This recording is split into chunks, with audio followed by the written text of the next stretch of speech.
নমস্কার বন্ধুরা, আপনারা দেখছেন ডিডি কলকাতা ওয়ান বা দেশ দুনিয়া কলকাতার। সাধারণ মানুষ কখনোই যুদ্ধ চায় না, সেটা আমরা সকলেই জানি।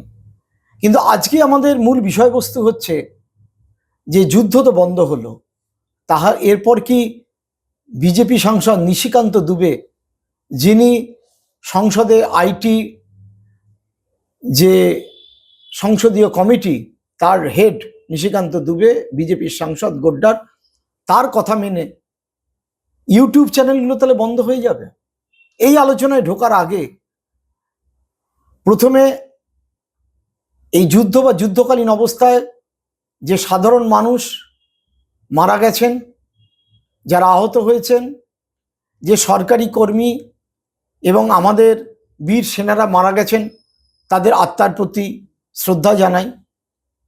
সাধারণ মানুষ কখনোই চায় না যুদ্ধের অবস্থা সৃষ্টি হোক, কিন্তু আপনারা জানেন যে পাহেলগামের ঘটনার পরে জঙ্গিদের জবাব দেওয়ার জন্য ভারতের পক্ষ থেকে এই সেনা অভিযান করা হয়েছিল এবং তার পরবর্তীকালে ক্রমশই সেটা এসকেলেটেড হচ্ছিল, ডিএসকেলেশন হয়েছে। ডোনাল্ড ট্রাম্প, মার্কিন প্রেসিডেন্ট, তিনি নিজে জানিয়েছেন এবং অন্যান্য দেশেরাও চাইছিল। যা হয়েছে ভালোই হয়েছে। এইবার মূল বিষয়ে আসি। আমরা এই 3 দিন ধরে যেটা দেখলাম, যুদ্ধের ইনফরমেশন, তার সাথে ভয়ঙ্করভাবে fake news, fake video, misinformation, এত ভয়ঙ্কর মিস ইনফরমেশন পাকিস্তানের পক্ষ থেকে প্রচার চালানো হয়েছে বারবার। ভারতের সেনার পক্ষ থেকে তার জবাব দেওয়া হয়েছে, আপনারা জানেন। ভূমিকা সিং, সোফিয়া কুরেশির মতো ভারতের যারা গর্ব, তারা জবাব দিয়েছেন। অন্যদিকে ভারতের যারা বিদেশ সচিব স্তরের দায়িত্বে রয়েছেন, তারা জবাব দিয়েছেন। অদ্ভুতভাবে আরও একটা জিনিস দেখলাম, যে ভারতের বিভিন্ন মেনস্ট্রিম মিডিয়া তাদের টিআরপি বাড়ানোর খেলায় অবলীলাক্রমে একটি ভয়ঙ্কর মিথ্যে প্রচারে নেমে গেল। এবং সেই প্রচারের মধ্যে আমরা এমন এমন ঘটনা দেখতে পেলাম যে করাচি বন্দর ব্লাস্ট হয়েছে, স্টেপ ডাউন করেছেন মুনির, পাকিস্তানের সেনাপ্রধান, স্টেপ ডাউন করতে চলেছেন পাকিস্তানের প্রধানমন্ত্রী, আরও নানা রকম খবর। এমনকি ভারতেরও কিছু হতাহতের খবর দেখানো হচ্ছিল মিডিয়ায়। পরবর্তীকালে বিভিন্ন ফ্যাক্ট চেকাররা সেগুলো ধরেছেন এবং ভারতের সরকারের পক্ষ থেকে, ডিফেন্সের পক্ষ থেকে পরিষ্কারভাবে নির্দেশিকা জারি করে বলা হয়েছে যে এই রকম মিথ্যে খবর বিভিন্ন চ্যানেল এবং কিছু সোশ্যাল মিডিয়ায় যেগুলো ছড়ানো হচ্ছে, সেগুলো অপরাধ, আপনারা বন্ধ করুন, আপনারা অকারণে সাইরেন বাজাবেন না। কেন মিডিয়া এই ধরনের ভূমিকা পালন করলো? কি করে ম্যানুফ্যাকচারিং কনসেন্টের দিকে যাওয়া যায়, এবং সেই ব্যাপারে নোম চমস্কি এডওয়ার্ডের সাথে যে বই লিখেছিলেন, সে নিয়েও সাময়িকভাবে কিছু কথাবার্তা বলবো। কিন্তু প্রথমেই আসি নিশিকান্ত দুবে।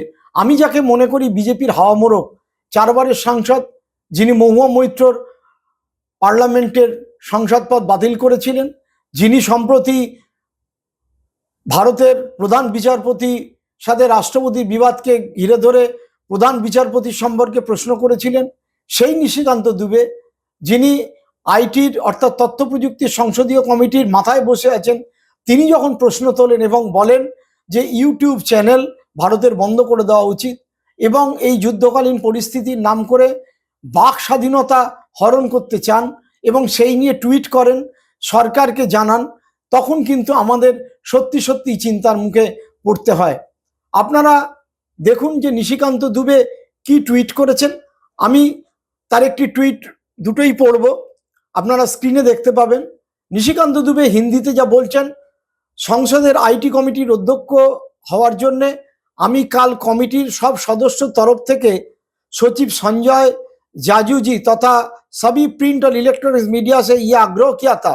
अब मेरा ये से आग्रह है कि सोशल मीडिया यूट्यूब बंद करिए। पहले वह भारत का नागरिक है।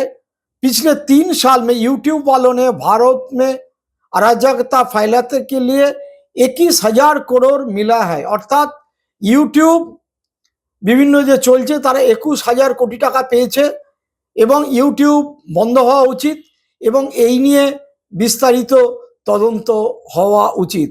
নিশিকান্ত দুবে আরও একটি টুইট করেন এবং ভারত সরকারের মিনিস্ট্রিকে তিনি ট্যাগ করেন। তিনি তাতে বলেছেন, এটা যুদ্ধের সময়, ये समय युद्ध का है, अभिव्यक्ति की स्वतंत्रता इस समय लागू नहीं होती। सोशल मीडिया यूट्यूब में पाकिस्तान मानसिकता वाले लोगों का hashtag MIB minister of information broadcasting India MIB Hindi बंद करे। पाकिस्तानी हमारे उन विशेष लोगों का बकवास का अंतर्राष्ट्रीय मुद्दा बना रहा है। अर्थात আমাদের যে ভারতের গণতন্ত্র আমাদের যে বাক স্বাধীনতা দিয়েছে, সেই বাক স্বাধীনতার বিরুদ্ধেও কিন্তু নিশিকান্ত দুবে কথা বলেছেন। আমরা বিভিন্ন সময় অদ্ভুত একটা জিনিস লক্ষ্য করে দেখেছি, বিজেপি যে কথাটা বলতে চায়, গোড্ডার এই সাংসদ ঝাড়খণ্ডে নিশিকান্ত দুবের মাধ্যমে প্রথমে সেই কথাটা তারা বাজারে নিয়ে যায় এবং বাজারে নিয়ে যাওয়ার পরে নিশিকান্ত দুবে সেই কথাটি এমন করে টুইট করেন বা সংবাদ মাধ্যমে বলেন যে একটা বিতর্কের সৃষ্টি হয়। সেই বিতর্ক ক্রমশ গড়াতে থাকে এবং তারপর পাবলিক প্রতিক্রিয়া দেখে সরকার এবং তারপরে এগোয় বা পিছোয়। সুতরাং যুদ্ধ বা যুদ্ধকালীন পরিস্থিতি বন্ধ হয়ে গেলেও ভারতের যে বাক স্বাধীনতা, সোশ্যাল মিডিয়ায় সরকারের সমালোচনা, বিভিন্ন ইউটিউবে সরকারের সমালোচনা হচ্ছে, সেটা যে বন্ধ করে দেওয়া হবে না বা বন্ধ করে দেওয়ার পক্ষে সরকার কোনো পদক্ষেপ নেবে না, এমন কিন্তু কোনো বিষয় স্পষ্ট করে এই মুহূর্তে বলা সম্ভব নয়। আরও সম্ভব নয় এই কারণে, নিশিকান্তজি একথা বলার পরে আমরা কতগুলো অদ্ভুত জিনিস লক্ষ্য করেছি যে কিরণ রিজিজু কেন্দ্রীয় মন্ত্রী, তিনি বৈঠক থেকে বেরিয়ে বলেছেন যে সোশ্যাল মিডিয়ায় এই রকম অবস্থায় কোনো ফেক নিউজ, ভুয়ো খবর ছড়াবেন না। কিন্তু যে কিরণ রিজিজু এই কথা বলছেন, কি বলছেন শুনুন। देखिए, फेक न्यूज़ के बारे में हमारे कई सदस्यों ने उठाया है। जो फेक न्यूज़ है, हमारा देश का एकता को कमज़ोर करने के लिए कई गलत नैरेटिव्स या फेक न्यूज़ चलाने का प्रयास कर रहा है।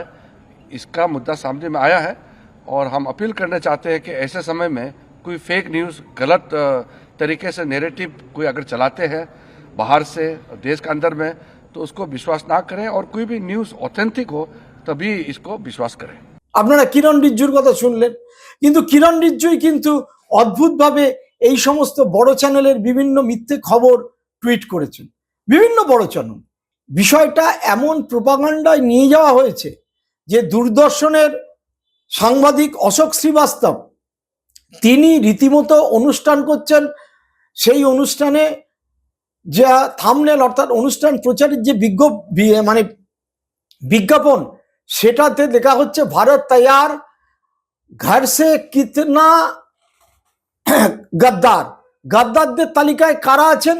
গদ্দারদের তালিকায় ছবি দেখানো হচ্ছে মল্লিকার্জুন খাড়গে, কংগ্রেসের প্রেসিডেন্ট।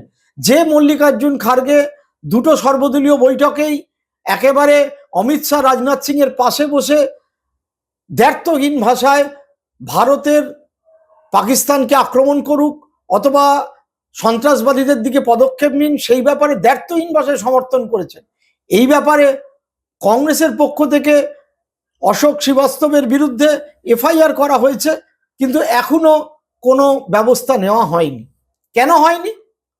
কারণ অর্থাৎ যদি গদি মিডিয়া বা গদি চ্যানেলের যে বক্তব্য, যে মিথ্যে প্রচার, সেগুলো সরকারি প্রচারের সাথে ফিট করে যায়, তাহলে ব্যবস্থা নেওয়া হবে না। কিন্তু যে ইউটিউবাররা মোহাম্মদ জুবেদের মতো বা অল্ড নিউজ, আপনারা পর্দায় অল্ড নিউজ কিভাবে একের পর এক ফলস নিউজ ফ্যাক্ট চেক করে বলেছে যে এই খবর মিথ্যে প্রচার করা হচ্ছে, সে দেখতে পাচ্ছেন। শুধু আমাদের দেশে না, পাকিস্তানের অন্তত 100-র বেশি খবর ভুয়ো বলে একদিনে অল্ড নিউজ ধরে এবং প্রমাণ করে যে একের পর এক পাকিস্তান ভুয়ো খবর দেখাচ্ছে। এই জুবেরকে কিন্তু জেলে যেতে হয়েছিল, আপনারা জানেন। তার বিরুদ্ধে কিছু হিন্দুত্ববাদী বা বিজেপির লোক মামলা করেছিল, জুবেরকে জেল কাটতে হয়েছিল কারণ তিনি মুসলিম। অথচ দেখুন, ভারতের সেকুলারিজম নিয়ে বারবার সেকুলারদের বা ধর্মনিরপেক্ষ যারা রয়েছে, আমাদের মতো সাধারণ মানুষ, তাদের ধর্মনিরপেক্ষতা নিয়ে টিভি চ্যানেলের কিছু অ্যাঙ্কার যারা সাংবাদিক নয় প্রচারক প্রোপাগান্ডা তারা প্রশ্ন তুলেছেন।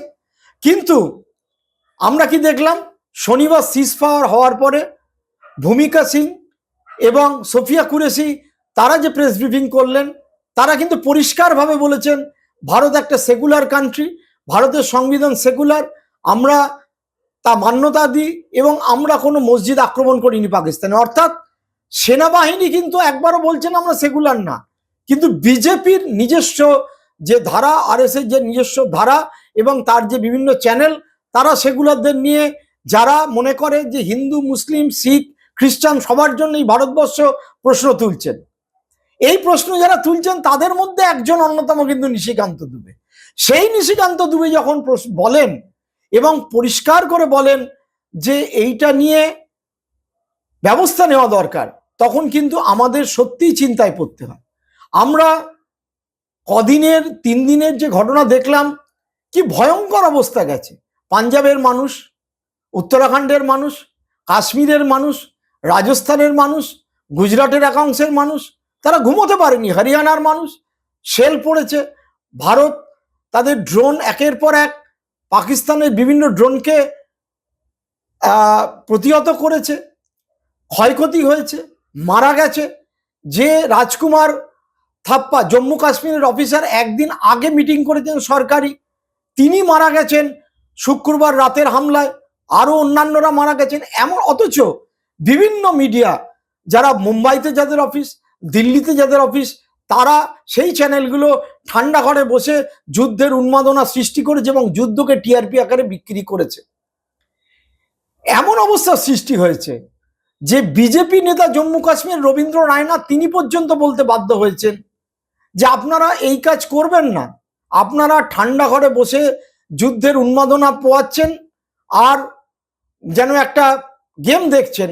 একজন তো লিখেছেন যে সিনেমাটোগ্রাফির মতো দেখছি, বিজেপির একজন টুইট করেছেন যে এমন মনে হচ্ছে সিনেমা দেখছি, আর সাধারণ মানুষের জীবন সংশয় হচ্ছে।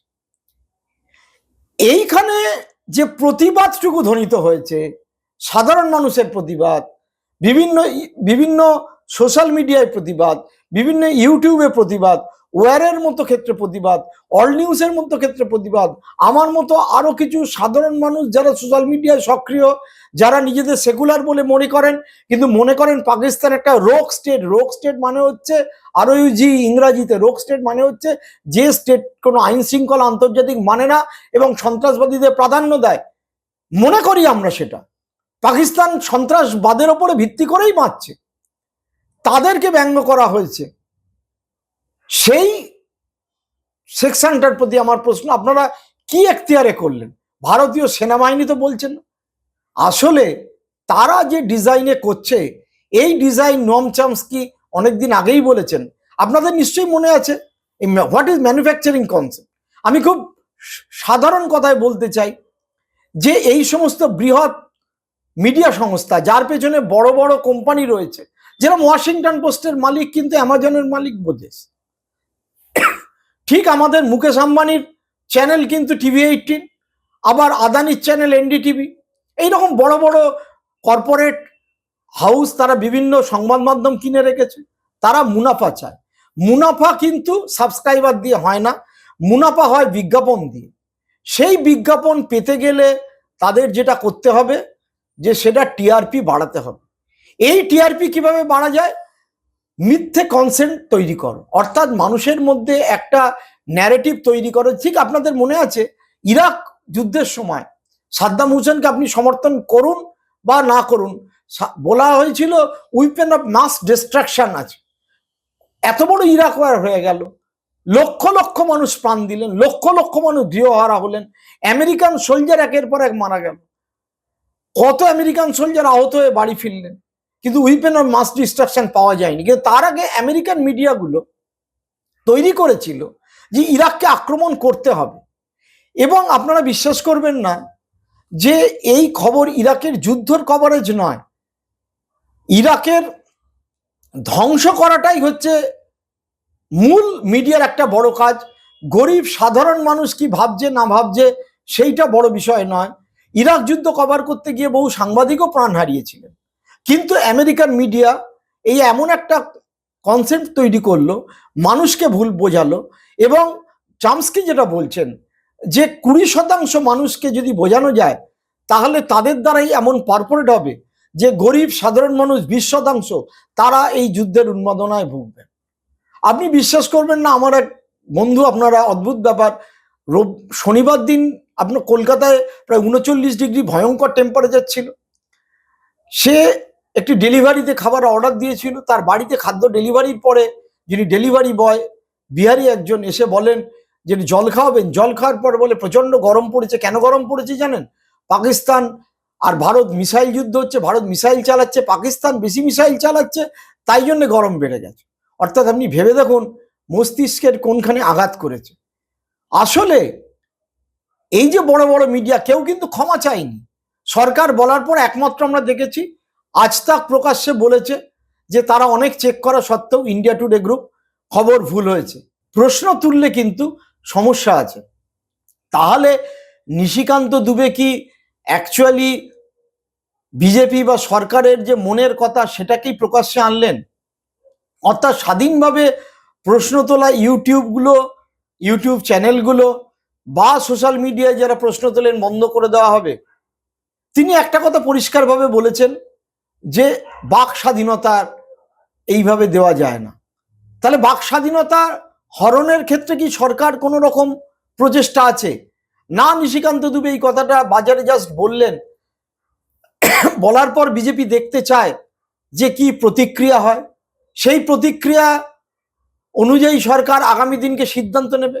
যেরকম আমরা প্রশ্ন করেছিলাম যে এই অভিযানের নাম যেভাবে দেয়া হয়েছে অপারেশন সিন্দুর, এবং সেই অপারেশন সিন্দুরের ট্রেডমার্ক নেওয়ার জন্য যেভাবে মুকেশ আম্বানির কোম্পানি ঝাঁপিয়ে পড়েছিল, আরো 3-4টি সংস্থা ট্রেডমার্ক রেজিস্ট্রেশনের জন্য গেছিল, কিন্তু শেষ পর্যন্ত দেশব্যাপী প্রবল সমালোচনায় মুকেশ আম্বানির কোম্পানি সেখান থেকে সরে আসে। সেই আলোচনাও কিন্তু সোশ্যাল মিডিয়ায় হয়েছিল। সোশ্যাল মিডিয়ায় আমাদের রামদেবের যে সরবত জিহাদ, তার বিরুদ্ধে প্রবল প্রতিবাদ হয়েছিল। তাহলে সোশ্যাল মিডিয়ায় এই ধরনের প্রতিবাদ এবং আলোচনা বন্ধ করে দেওয়ার কথা কি আগামী দিনকে ভাবছে সরকার বা সরকারের সাথে যুক্ত সাংসদরা? কারণ বারবার আমরা একটা জিনিস আবারও বলছি, নিশিকান্ত দুবে কিন্তু এমন একজন ব্যক্তি, তাকে খুব হালকা করে নেওয়ার কিছু নেই। নিশিকান্ত দুবে যেটা বলেন সেটা কিন্তু আগামী দিনকে দল বা সরকারের পক্ষ থেকে বলা হয়। যেরকম রাষ্ট্রপতিকে কেন্দ্র করে সুপ্রিম কোর্টের যে রায়, রাষ্ট্রপতি কতটা বিলে সই না করার ব্যাপারে একটা সুনির্দিষ্ট সময় সুপ্রিম কোর্ট বলে দিয়েছিল, আপনারা জানেন, তামিলনাড়ুর কয়েকটি বিল, সেই নিয়ে শেষ পর্যন্ত দেখলাম আমরা উপরাষ্ট্রপতি ধনখড় পর্যন্ত বলেছিলেন। অর্থাৎ নিশিকান্ত দুবে যেটা বলেন সেটা সরকারের সর্বোচ্চ স্তর থেকে কিন্তু মানে তার গ্রিন সিগন্যাল দেওয়া হয়। অর্থাৎ নিশিকান্ত দুবের এই কথা মনে রাখলে আগামী দিন কিন্তু বিভিন্ন ইউটিউব বা ইউটিউব চ্যানেল এবং সোশ্যাল মিডিয়ার কিন্তু সমস্যা আছে। তার সেই সমস্যা কি দাঁড়াবে, কতটা কি বন্ধ করে দেওয়া হবে কি হবে না, সে তো পরেকার প্রশ্ন। কিন্তু আপাতত এই প্রশ্নটা কিন্তু সকলের মনের মধ্যেই ঘুরপাক খাবে যে তাহলে কি সরকার একটা কোনো এই ধরনের ব্যবস্থা নিতে চলেছে যেখানে সরকারের সমালোচনা করার ক্ষেত্রে বাক স্বাধীনতা বন্ধ করে দেওয়া যাবে? নিশিকান্ত দুবের টুইটার থেকে এটাই কিন্তু স্পষ্ট। দেখা যাক আগামী দিনকে সরকার কোনো পদক্ষেপ নেয় কিনা। আপনারা সকলে ভালো থাকবেন, সুস্থ থাকবেন। আমরা কেউই যুদ্ধ চাই না। আমরা আশা করি যে অবস্থার শীঘ্রই উন্নতি ঘটবে। ভারত এবং পাকিস্তান দুটো দেশই, মূলত ভারত স্বাভাবিক অবস্থায় ফিরে আসবে। আপনারা দেখতে থাকুন ডিডি কলকাতা 1। ভালো লাগলে শেয়ার করুন, সাবস্ক্রাইব করুন এবং সকলে ভালো থাকবেন। আর বেল আইকনে ক্লিক করবেন যাতে ভিডিওটি দেওয়ার সাথে সাথে আপনারা সেটি দেখতে পারেন। ধন্যবাদ, নমস্কার।